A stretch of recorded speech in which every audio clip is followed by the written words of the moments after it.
Na lekcji religii siostra zakonno go do: dzieci kochane, powiedzcie mi, które części ciała po śmierci pójdą pierwsze do nieba?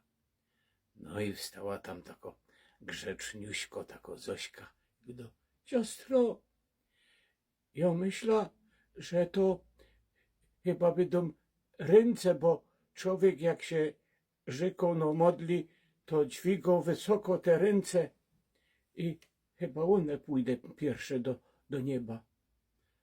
Dobrze myślisz, dobrze myślisz. A ten Józik z tej ostatniej ławki, tam się ino głosi. No, co ty chcesz powiedzieć? Siostro, ja myślę, że to są chyba nogi. No czemu tak myślisz? No bo kiedyś przełaża koło izby od mamy, patrza się, a ona ma nogi w górze i ryczy: Boże, dochodzę, Boże, dochodzę. Gdyby ją tata nie przyszpilił, to by my matka stracili.